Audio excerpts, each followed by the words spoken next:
Seja bem-vindo a mais um vídeo do Abismo Consciente. Desde a vitória israelense durante as guerras de 1948 e 1956, a coalizão árabe liderada pelo Egito, Síria e Jordânia estava ansiosa para mudar a situação na região, derrotando Israel. Ambos os lados entenderam que o conflito estava longe de terminar e estavam se preparando para o próximo estágio de confronto. A interferência internacional e a incapacidade dos lados de encontrar um acordo fizeram um dos conflitos mais icônicos da era moderna. A Guerra dos 6 Dias foi inevitável. Em 13 de maio de 1967, a União Soviética informou falsamente o Egito sobre a concentração de 11 a 13 brigadas das forças de defesa israelenses com a intenção de atacar a Síria. Em resposta, o Egito começou a concentrar forças ao longo da fronteira com Israel no Sinai e, em 16 de maio, exigiu que as forças de paz da ONU deixassem a península. Ao mesmo tempo, Israel recusou o pedido da ONU para implantar a Força de Emergência das Nações Unidas, a UNEF, em seu lado da fronteira.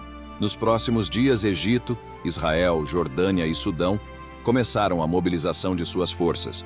O Iraque enviou forças expedicionárias para a Jordânia e a Arábia Saudita expressou sua disposição de participar de ações militares, mas o ponto de virada que tornou o confronto em grande escala inevitável foi a decisão do Egito de bloquear navios israelenses de entrar no Estreito de Tirã em 22 e 23 de maio. Em 1º de junho, Israel estabeleceu um governo de unidade nacional, que em 4 de junho decidiu entrar em guerra. A coalizão árabe composta por Egito, Jordânia e Síria tinha uma vantagem sobre Israel em tropas desdobradas com 240 mil homens contra 100 mil. Estimativas indicam que a coalizão árabe tinha aproximadamente 2.800 tanques, enquanto Israel possuía cerca de 800 tanques, e em aeronaves possuíam 957 contra 300 de Israel. Israel planejou atacar em 5 de junho com foco na operação que visava destruir a Força Aérea Egípcia. A mídia israelense publicou relatórios falsos alegando que soldados israelenses estavam de férias. Enquanto isso, seus pilotos realizavam missões de treinamento. Como de costume, sua inteligência ajudou a tornar esse treinamento o mais realista possível. Eles também danificaram a antena de rastreamento da Embaixada dos Estados Unidos, para evitar que os americanos descobrissem sobre a operação. Antes do ataque, os pilotos israelenses foram informados sobre o início da operação com apenas 5 horas de antecedência.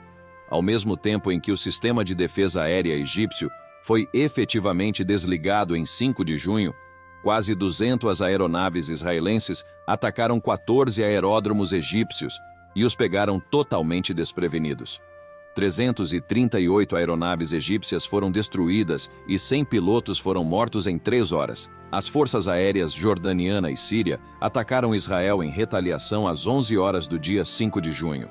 A resposta da Força Aérea israelense foi atacar seus aeródromos, o que levou à destruição de todos os 28 aviões jordanianos, 53 sírios e 10 iraquianos. A Operação Focus foi um sucesso decisivo. Israel perdeu apenas 19 aviões nesta operação e garantiu seu domínio aéreo total pelo resto da guerra. Israel lutou em várias frentes simultaneamente contra os países árabes da coalizão. As principais frentes de combate foram a Frente Egípcia, onde Israel enfrentou as forças egípcias ao longo da fronteira entre Israel e o Sinai, incluindo batalhas significativas na região do Sinai e na Península do Sinai. A Frente Jordana, onde Israel enfrentou as forças jordanianas na Cisjordânia e em Jerusalém Oriental, incluindo batalhas pelo controle de Jerusalém. E a Frente Síria, onde Israel enfrentou as forças sírias nas colinas de Golã, na fronteira entre Israel e a Síria, com batalhas pela captura das colinas de Golã. As forças egípcias consistiam em 7 divisões, 4 blindadas, 2 de infantaria e 1 de infantaria mecanizada. O Egito tinha 100 mil tropas e 900 a 950 tanques no Sinai. Então, Israel concentrou 3 divisões consistindo em 6 blindadas, 1 de infantaria, 1 de infantaria mecanizada e 3 brigadas de paraquedistas para um total de 70 mil homens e 700 tanques ao longo desta frente.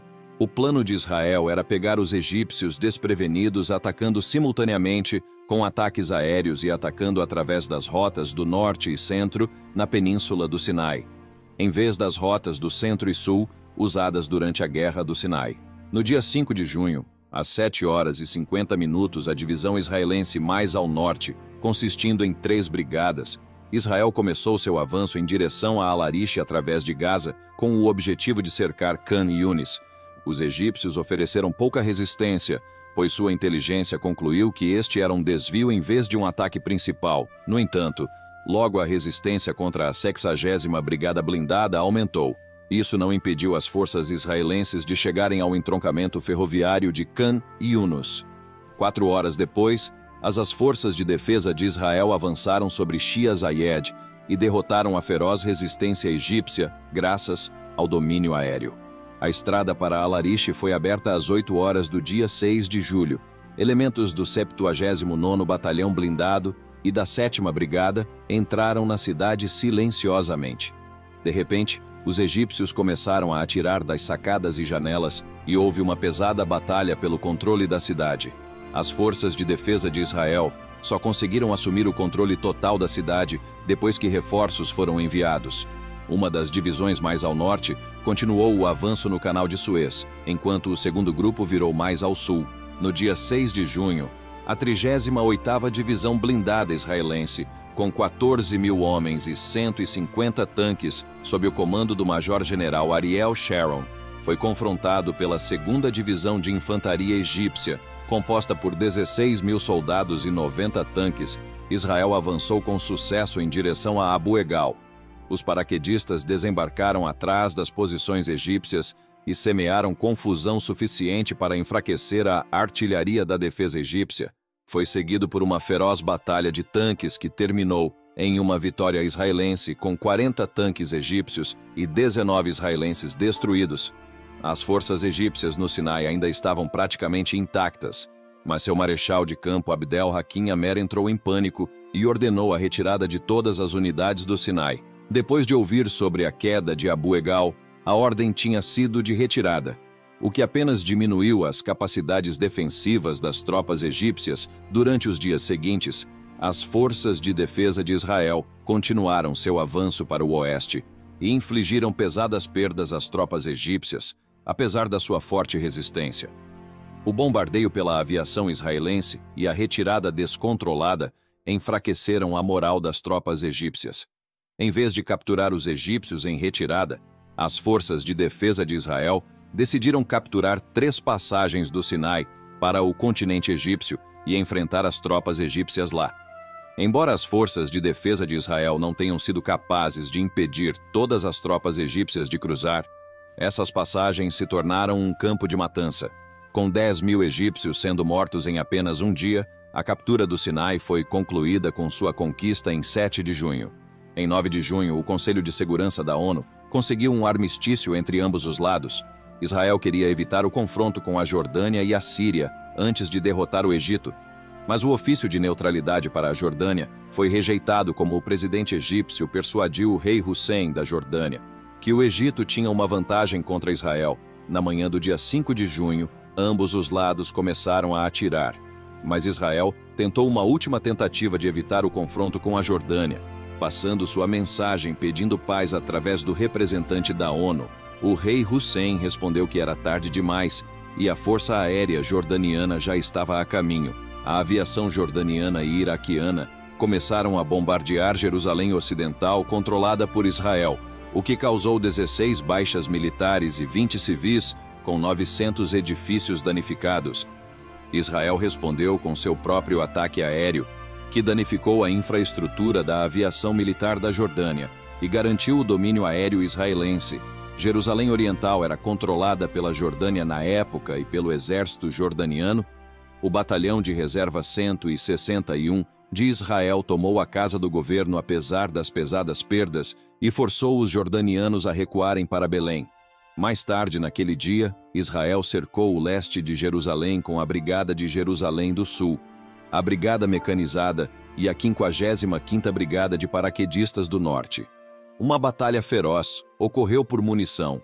A resistência jordaniana foi tão forte que as forças de defesa de Israel perderam todos, exceto 2 de seus oficiais atacantes, e atingiram a meta somente depois de 4 horas. A 55ª Brigada de Paraquedistas depois dirigiu para o leste, alcançando o Monte Scopus e derrotando as outras posições jordanianas ao redor da colônia americana. Na noite de 5 de junho, a Brigada Mecanizada conseguiu tomar Ramallah. O 163º Batalhão de Infantaria garantiu e cortou a cidade velha de Belém e Hebron. Em junho, o ministro da Defesa israelense, Moshe Dayan, ordenou que as forças de defesa de Israel entrassem na cidade velha, apesar das reservas e preocupações do governo israelense. A luta foi conduzida somente pelos paraquedistas por medo da destruição de locais sagrados. As forças de defesa de Israel assumiram o controle da cidade velha, com pouca resistência. A Judéia, Hebron, Belém e Nablus também foram capturadas pelas forças de defesa de Israel. Em 7 de junho, os remanescentes do exército jordaniano recuaram para a Jordânia. Israel foi vitorioso nesta frente também. A Síria também acreditou sobre o sucesso inicial do Egito no conflito e enviou sua aviação para atacar a Galileia. Este ataque foi interceptado por aeronaves israelenses. Um pequeno ataque terrestre também foi tentado pelos sírios, na esperança de capturar as plantas aquáticas em Tel Dan. Isso foi repelido pelas forças de defesa de Israel também. A dominação aérea israelense, a falta de comunicação por unidades sírias e tanques, sendo muito largos para pontes, estavam entre as causas do ataque mal sucedido dos sírios. Isso fez com que eles abandonassem qualquer tentativa de fazer ofensivas terrestres em Israel. Os ataques aéreos foram escolhidos como seu método. No entanto, na noite de 5 de junho, Israel atacou os campos de aviação sírios como parte da Operação Focus, destruindo 2/3 da força aérea síria e forçando o restante a sair do conflito. A liderança israelense não tinha certeza se atacaria a Síria ou não. Por um lado, a Síria estava usando as colinas de Golã para bombardear Israel. Por outro lado, teria sido uma batalha literalmente difícil contra um inimigo fortificado, mas a inteligência sobre as posições enfraquecidas da Síria em geral e nas colinas de Golã em particular levou Diane a ordenar uma ofensiva em Golã sem autorização do governo. A ofensiva israelense começou com ataques aéreos que danificaram gravemente a infraestrutura defensiva e a moral do exército sírio. A 8ª Brigada Blindada avançou para as colinas de Golã. A luta pesada em terreno desfavorável levou a inúmeras baixas em ambos os lados, mas com a ajuda de suas aeronaves, as forças de defesa de Israel finalmente capturaram as fortalezas.